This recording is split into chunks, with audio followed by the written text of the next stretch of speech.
메 비티드 데우스라는 말이 있어요. 하나님께서 나를 지켜보고 계신다라는 말입니다. 라틴어인데요, 나를 바라보고 계신 하나님의 눈을 의식하며 경건하게 신앙생활을 한다라는 말을 담고 있습니다. 그런데 많은 사람들이 오늘 하나님의 눈을 의식하며 사는 것이 아니라 사람의 눈을 의식하며 살고 있죠. 여러분의 눈은 누구를 향하여 있나요? 하나님의 눈은 오늘 저와 여러분들을 향하여 보고 계신 줄로 믿습니다. 욥이 고백했습니다. 그는 사람의 길을 주목하시며 사람의 모든 걸음을 감찰하시나니 여호와의 눈은 어디서든지 악인과 선인을 감찰하시느니라. 오늘 사랑하는 성도 여러분, 이 새벽에 이렇게 올라와 깨어 기도하는 성도님들 한 사람 한 사람을 일거수일투족 바라보듯이 불꽃 같은 눈길로 우리를 살펴보고 계신 줄 믿으시길 바랍니다. 일거수일투족이란 말이 참 좋네요. 손 한 번 들고 발 한 번 옮겨 놓는다는 말입니다. 그러니까 내가 손 한 번 드는 것도 하나님 바라보고 계시고 한 발짝 걸음 옮기는 것까지도 하나님 바라보시는 시간이 된 줄로 믿습니다. 이렇게 모든 사람들의 사소한 것 하나까지, 하나하나의 동작까지도 다 아시는 하나님이라는 말씀이에요. 오늘 말씀을 통해서 하나님의 눈은 누구를 바라보고 계신가 두 가지 말씀을 통해 은혜 받으려고 합니다. 우리가 이 세상을 살면서 하나님 앞에 칭찬받을 수 있는 비밀 하나를 알려드릴까요? 그것은 이 땅에 살면서 하나님의 눈을 의식하며 살면 됩니다. 이 한 가지만 잘해도 우리가 인생을 살면서 실수하는 것들을 줄일 수가 있어요. 본문 말씀으로 배경을 설명을 드리자보면 솔로몬 왕이 죽고 나서 그의 왕위가 아들 르호보암에게 넘어갑니다. 이 르호보암은 할아버지였던 다윗의 신앙의 길을 따라갔더라면 좋았을 터인데 그렇지 못하고 자신의 왕권과 자신이 갖고 있었던 권세를 자랑하게 됩니다. 그래서 르호보암 때 저 사람 밑에서는 더 이상 신앙생활을 할 수가 없겠다. 12지파 가운데 10지파가 반란을 일으켜서 그때 남유다와 북이스라엘이 갈라지게 되는데, 여로보암이라는 사람을 따로 세워서 이스라엘 민족이 북과 남에 두 왕이 생기게 되는 비극적인 일들이 이제 시작되게 되죠. 이 르호보암은 남쪽을 다스리게 되었고 여로보암은 북쪽을 다스리게 되는 초대 왕이 됩니다. 르호보암이 죽고 나서 그의 아들에게 왕위가 넘어가게 되는데 그 르호보암의 아들이 아비야라고 하는 왕이에요. 근데 이 아비야라고 하는 왕도 아버지 르호보암처럼 다윗 왕을 따라가지 못하고 하나님 앞에 우상 숭배하고 불순종하는 길을 따라가게 되었습니다. 그런데 그 아버지도 죽게 되었어요. 그리고 나서 등장한 왕이 오늘 아비야의 아들 아사 왕입니다. 아사 왕의 삶을 뒤돌아보면 첫 번에는 하나님 앞에 온전히 기도하고 묻고 하나님의 생각과 눈을 의식하며 살았는데요, 그것이 오래가지 못했다라고 하는 거예요. 오늘 사랑하는 성도 여러분, 이제 호렙산 기도회가 이틀째 접어들었네요. 이 첫날의 각오가 마지막 날까지 이어지기를 주님의 이름으로 축복합니다.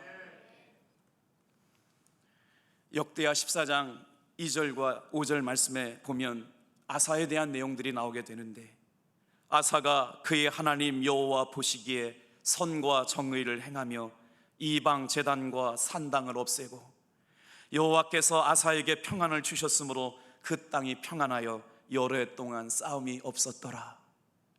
놀랍게 아사 왕 때에 와서 아비야가 아버지가 잘못했던 우상단지들을 회파시켜버리고 르호보암이 잘못했던 것들을 회파시켜버리고 솔로몬이 섬겼던 우상들을 회파시키는 놀라운 일들을 오늘 아사 왕이 왕이 되고 나서 이런 일들을 할 때 놀랍게 하나님은 뭐라고 말씀하셨느냐? 아사가 행한 일 때문에 그 땅에 평화가 임했답니다. 사랑하는 성도 여러분, 오늘 이 새벽에 저와 여러분들이 기도하는 것 때문에 우리나라에 평화가 오게 될 줄 믿습니다. 우리 교회 안에 평화가 찾아올 줄로 믿습니다. 우리 대한민국의 평화를 지키는 기도가 될 줄로 믿습니다. 세상에 아사가 하나님 앞에 우상을 회파하고 조상들의 신앙을 따라가지 않고 하나님을 기쁘시게 하는 그 길을 따라간 것 때문에 하나님께서는 그 땅에 평화를 주셨다는 놀라운 말씀을 하고 있어요. 그런데 오늘 말씀을 읽다 보면 이 아사 왕이 하나님의 선지자 앞에 책망을 받는 이야기가 나옵니다. 도대체 무엇을 잘못했기 때문에 책망을 받았을까요?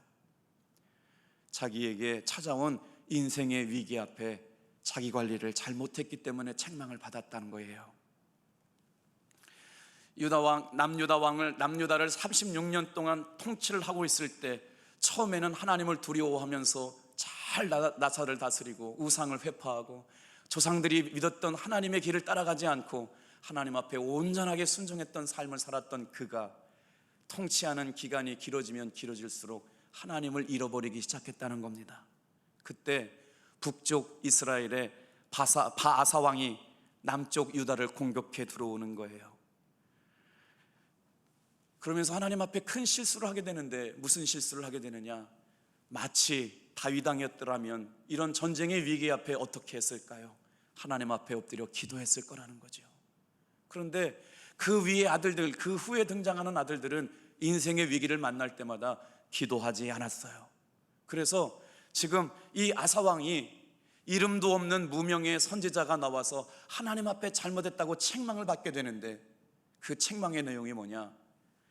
세상에 말이에요, 하나님 앞에 기도해야 할 때 기도하지 않고 자기 하나님의 왕궁에 있었던, 하나님의 성전에 있던 금을 가지고 가서 누구에게 도움을 구하느냐?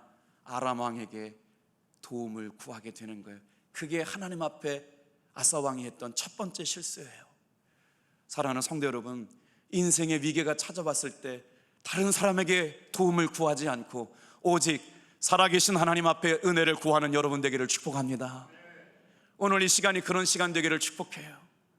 다른 나라 왕 아람 왕에게, 지금으로 말하면 시리아 왕인데, 처음에 왕이 되었을 때는 우상들을 회파하고 아버지 하나님 다윗의 길을 따랐던 아사 왕이 시간이 가면 갈수록 그 처음 먹었던 믿음이 식어지고 말았다라고 하는 거예요.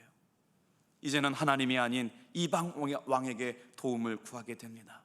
이게 바로 아사 왕이 범했던 인생의 위기 앞에 자기를 관리하지 못했던 첫 번째 위기인데, 그래서 오늘 이 시간 이 말씀을 통해서 깨닫게 되는 것은 뭐냐면, 우리의 인생의 위기 가운데 내가 누구를 바라보고 있는지 하나님은 여러분 지켜보고 계시는 줄로 믿습니다. 그 말씀이에요. 우리 다 같이 9절 말씀 좀 읽어볼까요? 시작. 여호와의 눈은 온 땅을 두루 감찰하사 전심으로 자기를 향하는 자들을 위하여 능력을 베푸시나니 이 일은 왕이 망령되이 행하였은즉 이후부터는 왕에게 전쟁이 있으리이다 하매. 하나님 앞에 온전히 서 있을 때는 그 땅에 아사왕 때문에 전쟁이 없어져 버렸습니다. 그런데 하나님을 의지하지 않고 사람을 의지하고 이방신을 섬기는 나라 아람왕에 가서 도움을 구할 때 그때 전쟁이 끄지지 않았다는 거예요. 내 개인의 삶, 내 나라, 내 가정, 여러분 하나님을 의지하고 살면 그 가정에 전쟁이 끝나게 될 줄로 믿습니다.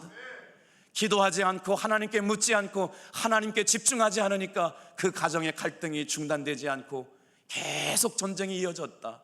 아사왕이 하나님 앞에 집중할 때는 평화가 찾아왔는데 하나님을 의지하지 않을 때 그 집에 전쟁이 계속됐다.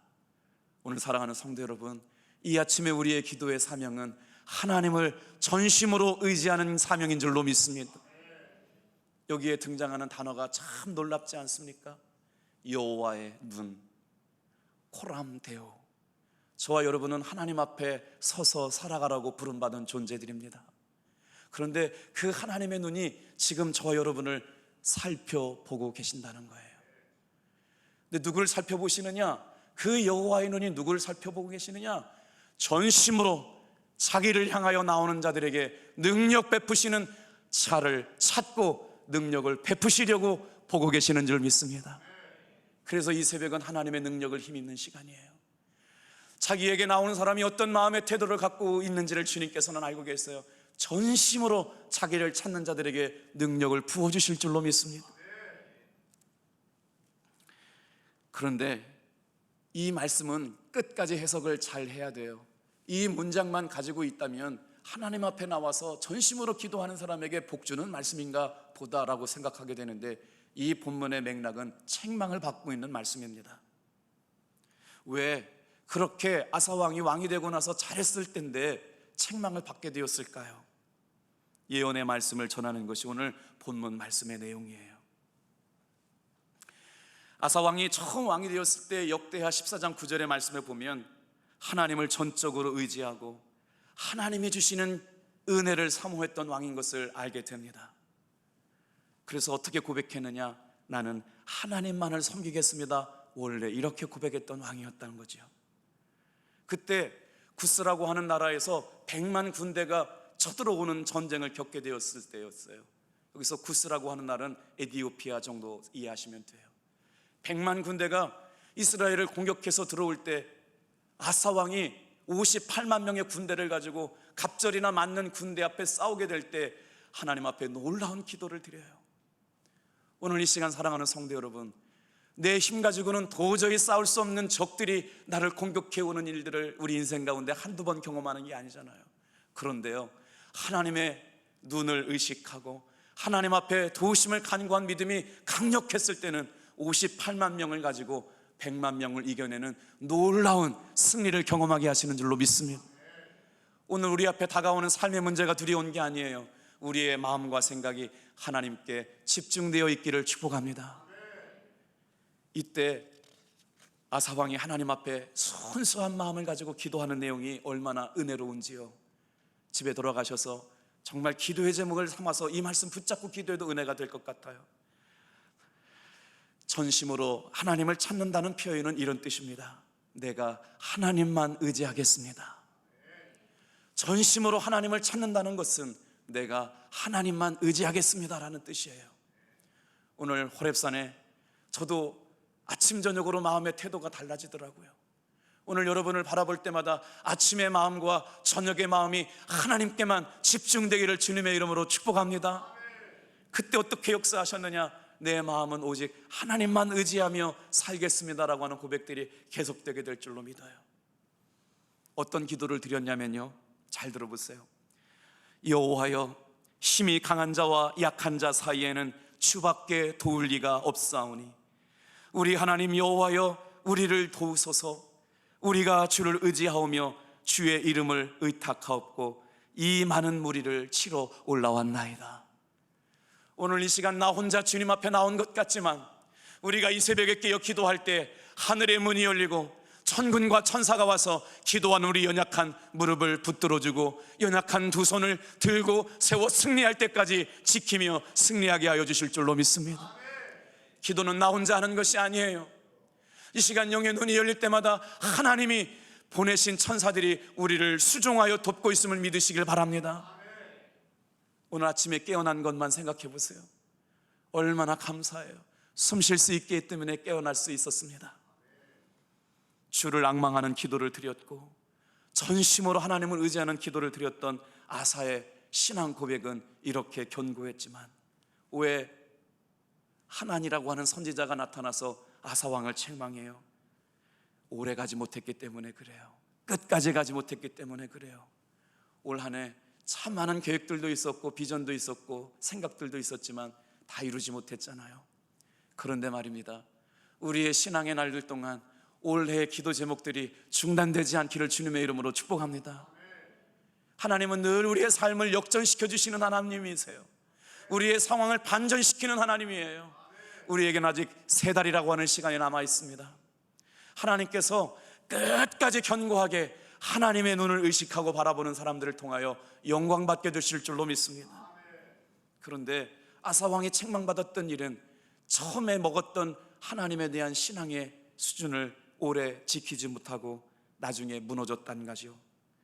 한순간에 무너져 내리는 사람들이 얼마나 많은지 몰라요. 처음에는 잘했다고 생각했지만 교만해져서 마지막에 무너지는 사람들이 많습니다. 그렇게 되면 지금까지 잘해왔던 것도 다 무너지게 되는 거예요. 여러분, 오늘 이틀째 승리하신 분들은 끝까지 승리할 수 있게 되기를 축복합니다. 아사왕의 두 번째 실수는 어떤 것일까요? 하난이라고 하는 무명의 선지자입니다. 하난이라고 하는 사람의 이름이 이곳밖에 기록되지 않아요. 그런데 나와서 아사왕에게 하나님의 예언의 말씀을 예언했더니 듣기가 싫은 거예요. 왕이 하나님을 떠났습니다.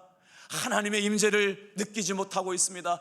가는 길이 하나님과 일치하지 못하고 있습니다. 왕이여 돌이키십시오. 하나님의 말씀을 들으십시오. 자꾸 옳은 얘기하니까요, 분노했습니다. 그리고 듣기 싫다고 감옥에 쳐넣어버렸어요. 그때 여러분, 주님께서 뭐라고 말씀하시는 거예요? 이 맥락에서 읽어야 돼요. 여호와의 눈은 온 땅을 두루감찰하사 자신을 향하여 전심으로 나오는 자들에게 능력을 베푸시나니.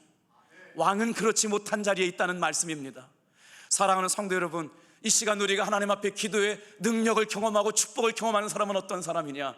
전심으로 하나님 앞에 나오는 사람들에게 능력이 비움을 보게 되기를 바랍니다. 그런데 그렇지 못한 자리에 책망을 받게 되면 바로 하나님이 예언하고 있는 거예요. 하나님이 하나님의 거룩한 눈을 가지고 어떻게 살피신다고요? 우리의 마음과 생각까지도 살피시는 하나님이십니다. 이런 전쟁의 위기가 있었을 때 다윗왕이었더라면 하나님 앞에 기도했을 거라는 거죠. 그런데 처음에는 그렇게 전심으로 하나님만 예배했던 아사왕이 시간이 가면 갈수록 자기의 왕권을 의지하고 자기의 권세를 의지하고 자기의 힘을 의지하게 되면서 멀어져 가게 된 거예요. 무슨 말인가요? 자신을 돌아보지 못하게 되었다는 거죠. 호렙산 기도회를 통해서 여러분 어떤 기대를 기대하세요? 어떤 은혜를 기대하세요? 오늘 이 말씀을 잘 들으세요. 여호와의 눈은 여러분의 말과 생각과 마음의 생각까지 감찰하시는 분인 줄로 믿습니다. 그걸 알게 될 때 우리는 어떻게 돼요? 이 시간 내 신앙과 내 믿음을 다시 한번 돌아볼 수 있는 여러분 되기를 축복합니다. 아사왕은 그 기회를 놓쳤다는 거예요. 정확하게 하나님의 감동과 하나님의 말씀을 가지고 예언하는 예언자의 소리가 듣기 싫었어요. 지긋지긋했어요. 감옥에 쳐넣어버린 게 두 번째 실수였습니다. 이름도 없는 무명의 선지자가 나와서 하는 얘기를 내가 들어라? 내가 얼마나 하나님 앞에 축복을 많이 받았던 사람인데, 내가 얼마나 예전에 큰 일들을 많이 했고 승리를 경험하고 하나님의 은혜로 살았는데 이게 첫 마음이라면 여러분 끝까지 그 마음이 유지되기를 주님의 이름으로 축복합니다. 어머니 아버지의 신앙이 자녀들에게 유전된다는 게 얼마나 귀한 일인지 몰라요. 그 신앙이 그러나 여러분 교만해져서는 안 됩니다. 그 하나님 앞에 순수하고 거룩하고 전심으로 믿었던 신앙이 끝까지 유지되기를 주님은 살펴보고 계심을 믿으시길 바랍니다. 왕년에 내가 이랬었고 이런 은혜 한 번쯤 안 받은 적이 없고 환상도 보고 예언도 하고 하나님의 사람과 축복을 받아보지 않은 데가 언제 있었던가, 이런 얘기가 가당키나 하단 말인가? 교만해진 줄을 더 바라보지 못했어요. 이게 바로 영적 교만이라는 겁니다. 우리가 신앙생활하면서도 가장 조심해야 될 것이 영적 교만이에요.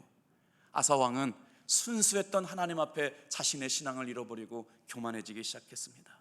그러고 나니까 성령의 충만함 가운데 옳게 분별해서 얘기해주는 선지자의 말이 듣기 싫어서 성경에 보니까 분이 가득하였다. 사랑하는 성도 여러분, 오늘 여기까지 내가 있는 것은 전적으로 하나님의 은혜인 줄로 믿습니다. 시간을 지나다 보니 은혜가 잃어버리게 됐고, 시간이 지나다 보니까 권력의 맛에 취하게 됐고, 사람들을 무시하는 것에 익숙해져서 하나님을 두려워하는 하나님의 눈을 의식하지 못한 채 살아가게 되다 책망 듣는 일들이 생겨나게 되는 거예요. 누군가 듣기 싫은 소리 하면 보고도 싶지도 않고 만나기도 쉽지 않지만 오늘 이 말씀에 가지고 있는 본질은 뭐냐? 하나님은 성도의 마음과 생각을 살피시는 분이라는 걸 깨닫게 되길 바랍니다. 하나님이 나를 보신다는 것은 무슨 의미일까요? 모든 것을 정확히 알고 계신다는 거예요. 모든 것을 정확히 판단하신다는 거예요. 내 삶의 형편을 모든 것을 알고 계신다는 거예요. 그렇기 때문에 하나님의 은혜의 보좌 앞에 나올 수 없는 우리였지만 내 삶의 형편을 너무나도 잘 아시는 하나님 앞에 기도하고 의지하고 신뢰하고 전적으로 의지하면 회복시켜 주실 줄로 믿습니다. 사람의 눈을 의심할 필요가 없어요. 하나님은 지금 알고 계세요. 내가 얼마나 아픈지, 내가 얼마나 힘든지, 내가 지금 얼마나 죽게 되었는지 아시고 계심을 여러분 믿으시길 바랍니다. 선한 의지를 가지고 하나님을 바라보고 하나님이 기뻐하시는 일에 순종하게 될 때마다 하나님은 오늘 우리의 삶에 놀라운 아름다운 열매들로 결실 맺게 해 주실 줄로 믿습니다. 사람은 외모를 보거니와 나 여호와는 중심을 보느니라. 사무엘의 말이죠. 하나님은 저와 여러분의 외모로 판단하지 않고 하나님을 얼마나 신뢰하고 있는지, 얼마나 사랑하고 있는지 마음의 중심을 보시려고 이 새벽에 불러주신 줄로 믿습니다. 그래서 역대하 29장 17절 말씀에 보면 나의 하나님이여 주께서 마음을 감찰하시고 정직을 기뻐하시는 줄을 내가 아나이다. 오늘 우리의 마음이 하나님을 기뻐하는 마음으로, 하나님 앞에 정직한 마음으로, 하나님을 전적으로 의지하는 마음으로 온전히 기도할 수 있는 귀한 시간 되기를 주님의 이름으로 축복합니다. 오늘 주인공 아사왕의 삶을 두 가지 면에서 봤어요. 하나님의 뜻대로 살고 하나님을 의지할 때는 그의 기도를 통해서 그의 가족과 나라에 평화가 임했는데 하나님의 은혜로 멀어지게 될 때 전쟁이 끊이지 않았다. 이 말씀은 아사왕에게 준 것뿐만 아니라 저와 여러분에게도 주시는 말씀인 줄로 믿습니다.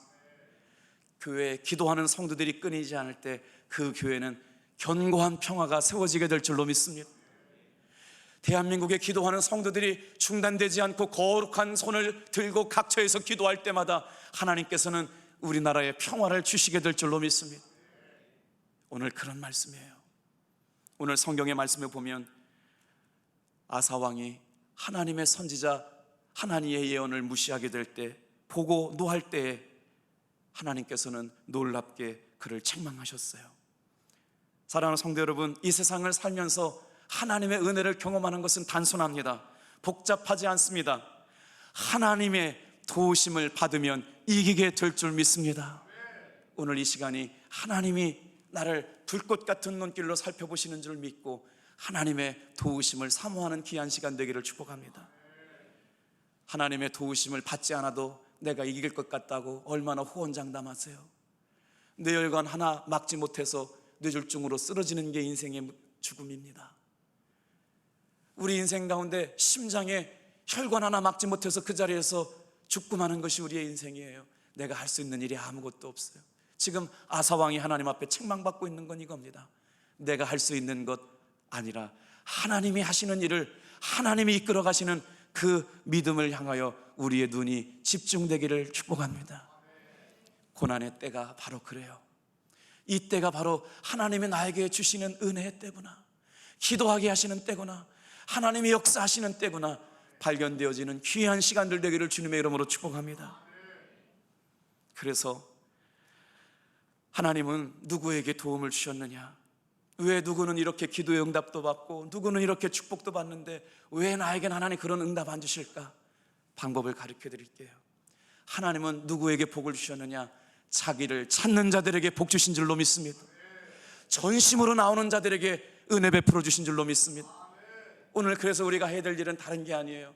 하나님 앞에 전심으로 나와서 예배하고 마음과 생각과 마음의 모든 고백까지도 감찰하시는 주님 앞에 정직하게 저와 여러분의 기도의 제목을 올려드리게 되는 것, 이 일로 인하여 하나님의 살아계심을 경험케 될 줄로 믿습니다. 오늘 저와 여러분들의 마음과 생각이 오직 하나님께만 있기를 축복합니다. 기도할게요.